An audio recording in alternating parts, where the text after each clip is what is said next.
Hello friends, this is Jayprakash Tiwari and welcome to my YouTube channel RVC classes.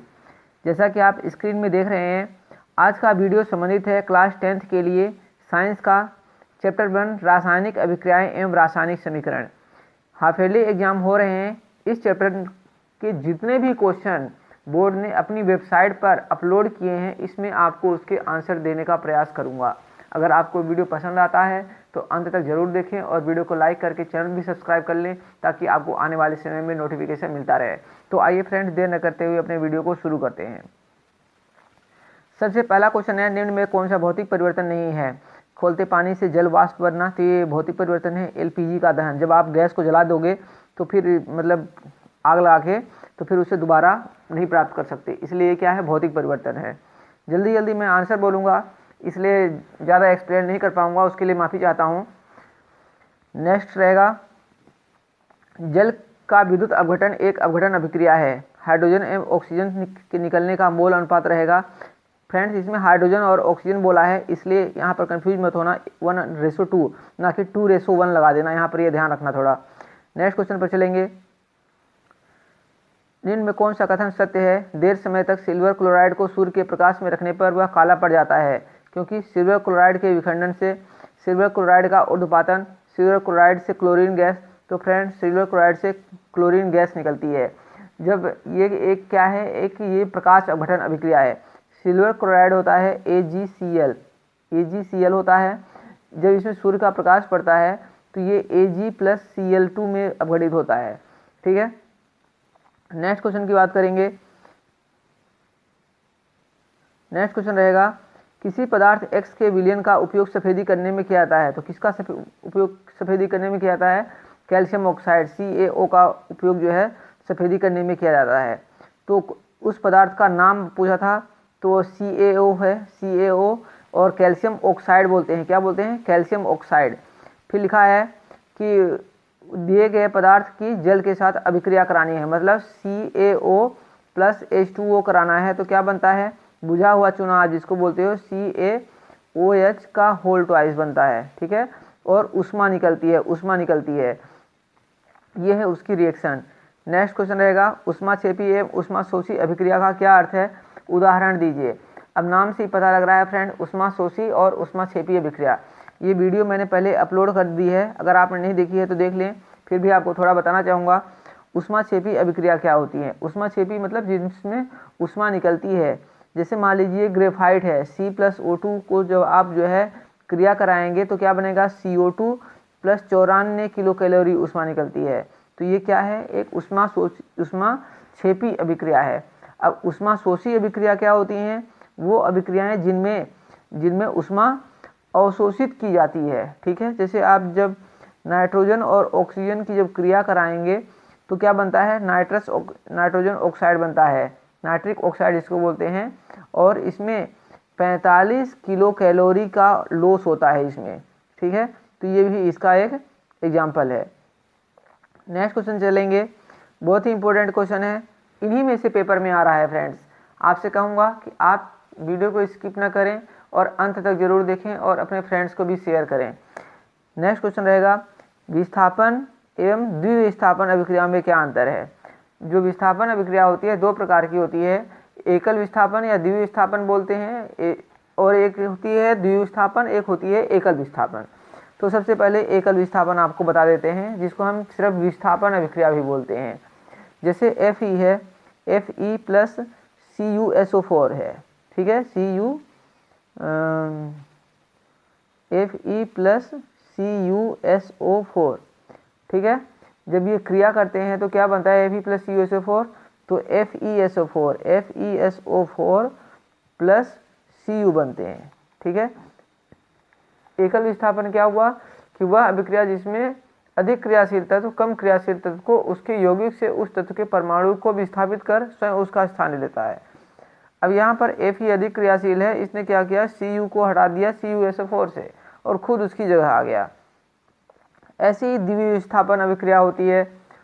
ठीक है, उदाहरण आपको बता देता हूँ। जैसे मान लीजिए AgNO3 होता है, AgNO3 + KCl, तो अब क्या होगा? इसमें AgCl, Ag तो Cl की जगह आ जाएगा और KNO3 आपस में क्रिया कर लेंगे, तो AgCl प्लस KNO3 ये जो है क्रिया कर लेंगे, तो ये इसका आंसर हो जाएगा।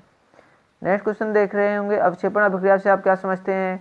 अवक्षेपण अभिक्रिया में क्या होता है, जब अभिक्रियाएं संपन्न कराई जाती हैं तो अवक्षेप जमा हो जाता है, इसलिए उसको अवक्षेपण अभिक्रिया करते हैं, प्रेसिपिटेशन रिएक्शन जिसको बोलते हैं।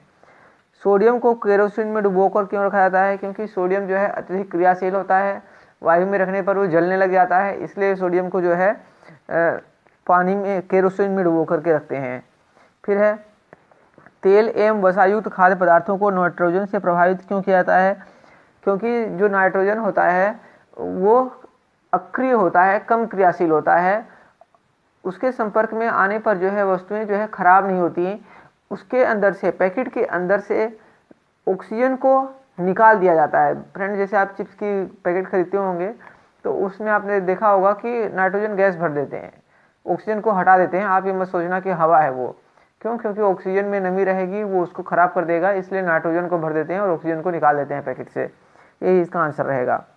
फिर है वियोजन अभिक्रिया को संयोजन अभिक्रिया के विपरीत क्यों कहा जाता है? इन अभिक्रियाओं के लिए समीकरण लिखिए। अब देखिए, वियोजन अभिक्रिया बोला है और संयोजन अभिक्रिया क्या बोला है।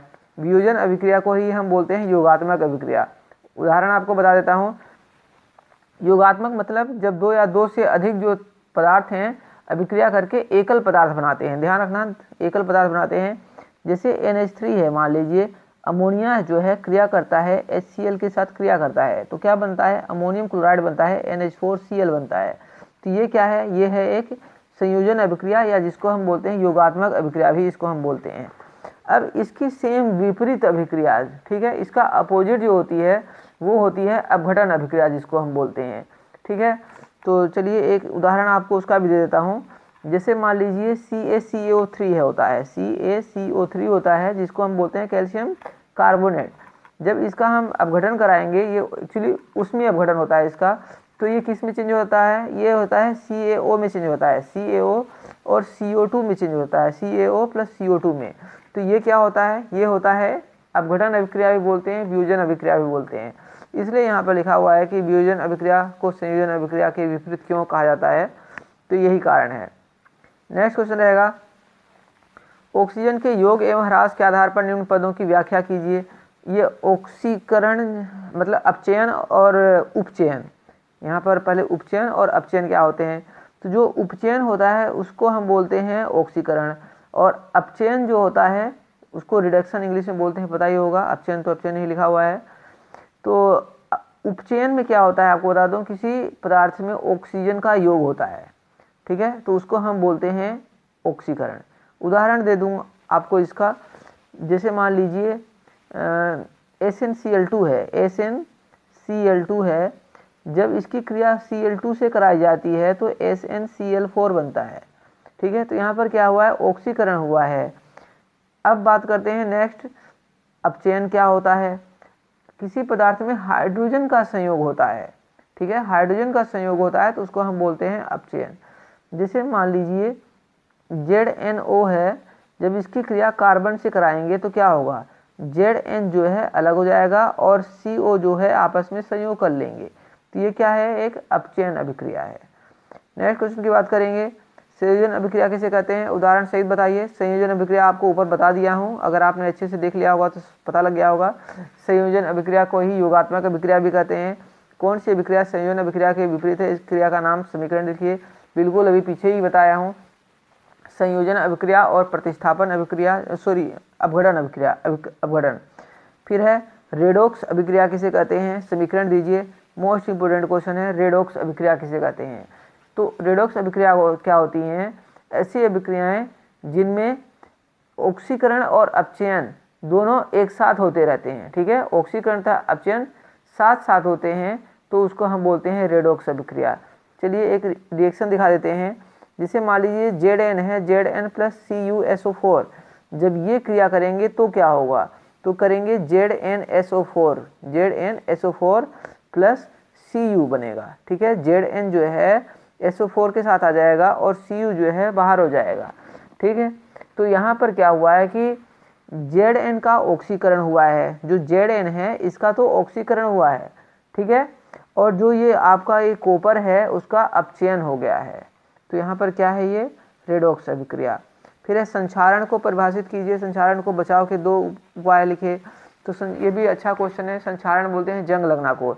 अब जंग लगना को आप लिख सकते हैं कि जब धातुओं में जंग लग जाती है, जैसे लोहा, उसको हम संक्षारण कहते हैं। ये एक रासायनिक अभिक्रिया होती है।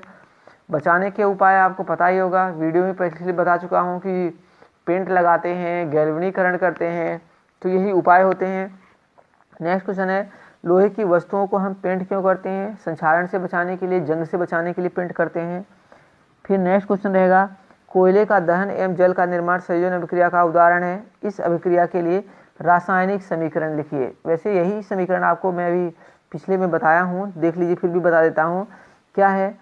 C+O2 है, मान लीजिए यही बोल रहा है, कार्बन का दहन करना है वायु की उपस्थिति में, तो क्या बनता है? CO2 बनता है। बहुत आसान इक्वेशन है इसकी, तो यही इसकी इक्वेशन है। रासायनिक समीकरण लिखनी थी तो लिख दिए। नेक्स्ट क्वेश्चन की बात करेंगे, निम्न में कौन सा परिवर्तन उष्माक्षेपी और कौन सा उष्माशोषी है, समझाइए। फेरस सल्फेट का अपघटन, सल्फ्यूरिक अम्ल का तनुकीकरण, आपको यहाँ पर उष्माक्षेपी और उष्माशोषी बताना है। नेक्स्ट क्वेश्चन है, काफ़ी बड़ा क्वेश्चन है, आप इसको पढ़ लीजिए। मैग्नीशियम को जब रिबन को जब ऑक्सीजन में जलाते हैं तो रोशनी के साथ सफ़ेद यौगिक बनता है। नेक्स्ट क्वेश्चन है कि नाइट्रेट के नीले रंग में चूर्ण को एक क्वथनांक नली में गर्म करने पर काला कॉपर ऑक्साइड, ऑक्सीजन गैस एवं ब्राउन गैस प्राप्त होती है। नेक्स्ट क्वेश्चन है, क्या होता है जब जिंक धातु का टुकड़ा कॉपर सल्फेट के विलयन से संयोग करता है? आपको बता देता हूँ, Zn धातु का टुकड़ा कॉपर सल्फेट क्या होता है? CuSO4। तो क्या होगा? Zn जो है इसके साथ आ जाएगा, तो ZnSO4 जिंक सल्फेट बनेगा और Cu जो है बाहर हो जाएगा।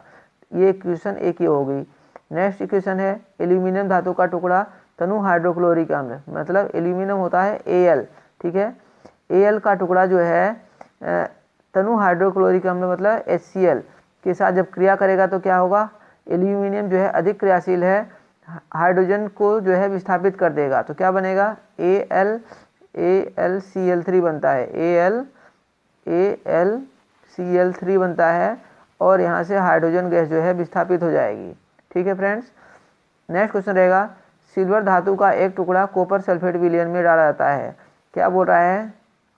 और क्वेश्चन पहले पूरा पढ़िए, आप काफ़ी और समझ जाएंगे इसमें। यदि अभिक्रिया होती है तो उसका संतुलित समीकरण भी दीजिए। मतलब क्या बोल रहा है कि हो सकता है डाउट में डाल दे, जो होशियार होगा यहीं से समझ में आ जाएगा। जब इसने कहा है कि अभिक्रिया होती है तो ध्यान देना, फिर भी बता देता हूँ आपको। सिल्वर होता है Ag, ठीक है, Ag जो होता है सिल्वर होता है, चांदी जिसको बोलते हैं। अच्छा, किसके साथ डाला था इसको? Ag का टुकड़ा कॉपर सल्फेट के साथ, तो Ag प्लस कॉपर सल्फेट क्या होता है? CuSO4। तो फ्रेंड्स आपको बता दूं कि ये रिएक्शन होगी नहीं। क्यों? क्योंकि Ag जो है कम क्रियाशील है और Cu जो है अधिक क्रियाशील है। तो कम क्रियाशील धातु अधिक क्रियाशील धातु को विस्थापित नहीं कर सकता है। ये आपने रासायनिक श्रेणी में पढ़ा होगा, अगर आपको पता होगा तो ये अभिक्रिया संभव ही नहीं है। इसका आंसर यही है कि ये अभिक्रिया संभव ही नहीं है, क्योंकि Ag कम क्रियाशील है और Cu अधिक क्रियाशील है, ठीक। नेक्स्ट क्वेश्चन पर चलेंगे, इनमें कौन सा भौतिक परिवर्तन था, कौन सा रासायनिक परिवर्तन है? तो पेट्रोल का वाष्पीकरण, जब पेट्रोल का अगर वाष्पीकरण कराते हैं तो पेट्रोल दोबारा इकट्ठा कर सकते हैं आप, ठीक है, उसको जला नहीं रहे हैं। अगर बोलते जलाना तो वो होता है रासायनिक, अगर वाष्पीकरण हो रहा है तो वह है भौतिक। LPG का दहन ये है रासायनिक, ठीक है। किसी लोहे की छड़ को रक्त तप्त करना, रक्त तप्त करना मतलब बहुत गर्म करना, गर्म कर रहे हो तो ठंडा कर दो, पहले जैसी हो जाएगी, तो ये क्या है? भौतिक परिवर्तन है। ठोस अमोनियम क्लोराइड का ऊर्ध्वपातन, ऊर्ध्वपातन सब्लिमेशन जिसको बोलते हैं, इसमें क्या होता है कि वो गैस अवस्था में बदल के सीधे ठोस अवस्था में बदल जाएगी, तो ये क्या है? ये भी एक परिवर्तन है, भौतिक परिवर्तन, ठीक। तो फ्रेंड्स ये थे कुछ इंपॉर्टेंट क्वेश्चन। उम्मीद करता हूँ कि आपको पसंद आया होगा वीडियो। इसी प्रकार के अन्य चैप्टर की वीडियो के लिए आप हमारे चैनल को सब्सक्राइब कर लें, जो कि बोर्ड एग्जाम में अन्य आने वाले चैप्टर हैं। Thank you for watching this video.